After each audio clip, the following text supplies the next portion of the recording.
Indelible Weinstein's Deep Dive with Gregory S. Prindle.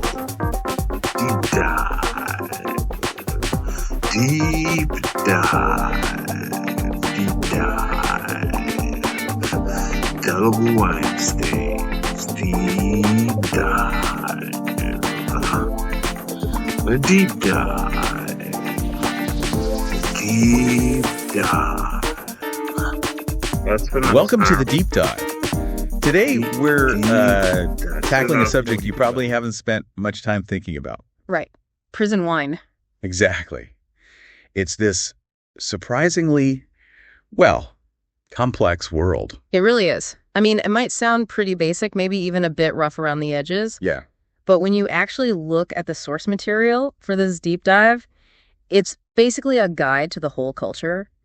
You find something, fascinating. It's kind of a symbol, isn't it, of human resourcefulness when things are really tough. Totally. It's about ingenuity under extreme limits. So our mission today is to unpack what this material tells us, how it's made, where the names come from, like hooch and pruno. And what it says about people trying to find ways to, create something, maintain some agency, even when everything's restricted. So you're basically getting a crash course in this hidden side of human creativity. Let's start simple then. What is prison wine? Well, like the name suggests, right?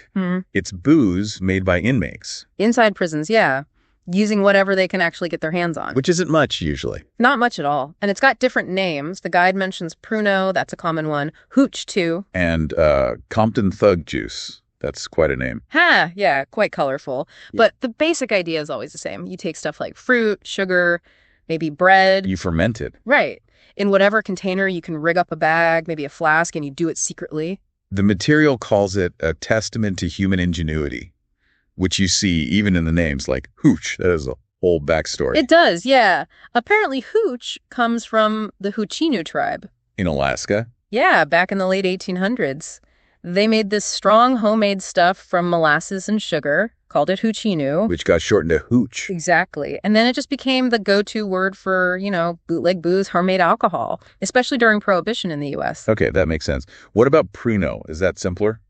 A bit simpler, maybe. Its origin is less certain, but people generally link it to prune. Because they use prunes. Seems like it.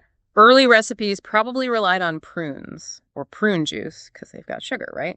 Easy to get sometimes. So later, pruno just became the catch-all term for any kind of fruity, fermented prison brew. Pretty much. Fruit, sugar, sometimes bread gets thrown in. That's your basic pruno in U.S. prisons. And this whole practice, it's not new. Oh, not at all. It goes way back, at least to the early 20th century. Especially during Prohibition, right? 1920s, early 30s in the U.S.? Exactly. Bootlegging was huge outside, so it makes sense it seeped into the prison system, too. Okay, so how do they actually make it?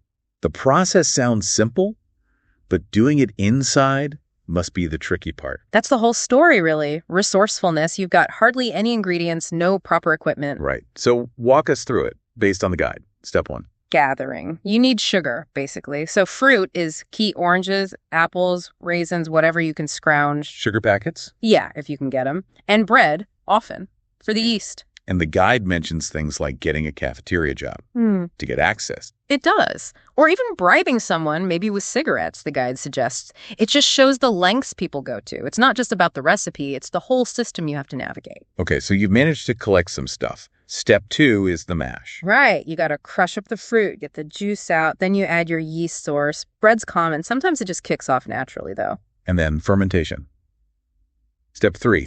The guide gets pretty descriptive here. Yeah, it's quite poetic, actually. It says something like, in a flash, the mash is dashed into a stash, be it a bag or a glass flask, and stashed in a warm, dark cache. Okay. The splash of flavor starts with a bash, then slowly turns brash as time ticks from days to a week. The hash of ingredients clash and crash, creating a drink both strange and rash. Strange and rash. Sounds about right for fermenting fruit in a bag under your bunk. Probably. And then finally, step 4 is drinking it. You strain out the solids first, I guess. Yeah, strain it as best you can, remove the chunky bits, and then you drink the liquid that's left. The guide says it's usually low to moderate alcohol. But the taste, that's where strange and rash probably really applies. Oh, absolutely. Super variable. Depends totally on what went in, how long it sat there, fermenting in secret. It's wild that even in that environment, it develops its own character. The material uses this interesting idea of terroir, like with real wine. It's a cool comparison, right? Like each prison has its own terroir that shapes the final product. Based on the environment, the resources. Even the prison culture itself. These aren't, officially approved crew or anything. Definitely not. But the concept kind of fits. So let's do this cell block sommeliers tour. The guide sets up. First stop, Alcatraz. The Rock. 1934 to 63, super high security, famous inmates Capone, Machine Gun Kelly. Silas the Clown Killer McCready, according to the source. Right. And being on an island, ingredients were really scarce. Kitchen scraps, basically. Oranges, raisins, if you could sneak them from the mess hall. And they had to hide the containers well. Use the island's damp, cool climate sometimes. Which led to the fog grog. Fog grog. Love it. The guide says it was cloudy, had a tangy citrus thing going on, and this hint of mustiness. Reminiscent of the island's perpetual fog. Perfect. Exactly. Okay, let's hop across the Atlantic. La Santé Prison, Paris. Right in the heart of Paris, yeah. Old place, established 1867, notorious, housed political prisoners, criminals. The guide even throws in Gerard Depardieu and Officer Crabtree from Allo Allo for color. In the culinary capital? Yeah. Maybe they aimed higher. Maybe. Their brew is called La Chaussée Rouge, the red roadway, sort of.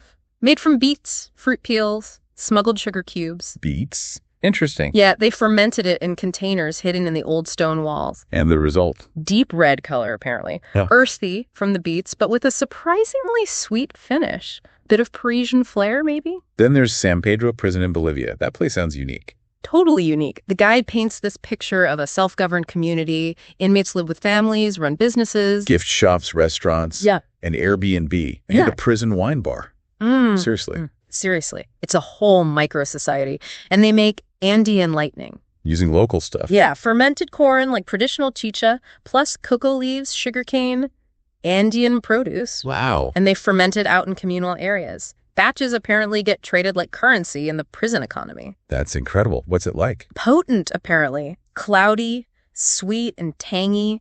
It embodies the high-altitude zest of the Andes, as the guide puts it, shows how integrated it can become. Okay, back to Europe. Korydallos Prison, Athens, Greece. Biggest prison in Greece. Known for overcrowding, often houses people pre-trial or on shorter sentences. And their brew reflects Greece, maybe. Seems like it. They call it Zorba's desperation. Ingredients like raisins, sugar, bread, echoes of traditional Greek homebrewing. Makes sense. They ferment it in plastic bags, hidden away in personal stuff. Yeah, the taste. Sweet, robust, apparently. A strong kick. Offers a fleeting escape, the guide says. Kinda evocative of the Greek islands. Okay, last stop on the tour. HM Prison, Dartmoor, UK. Way out on the moors in Devon. Bleak place. Established way back, 1809.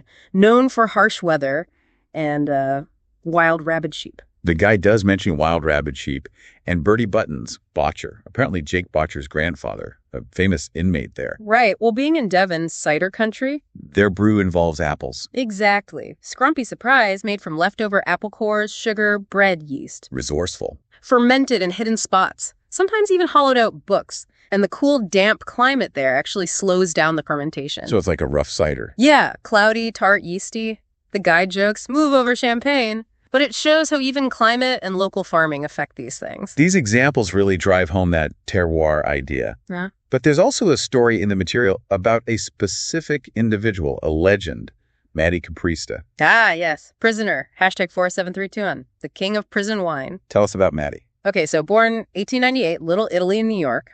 Started as a small-time bootlegger. But the key thing, he supposedly had a great palate, grew up where homemade wine was seen as like a sacrament, not sin. So he knew his stuff. He did. Ah. But he got ambitious during Prohibition, started counterfeiting fancy wine labels, vintage juice scam. And he got caught. Big time. Apparently caught printing rolls of Lafitte wallpaper, claimed it was for home decorating. Smooth. Ha. Ah. At his trial, he tried to style it out. Said he was just a simple wine enthusiast and businessman with a knack for creativity. The judge didn't buy it. Not a bit. Shipped him off to Alcatraz in 34. But that didn't stop him. Nope.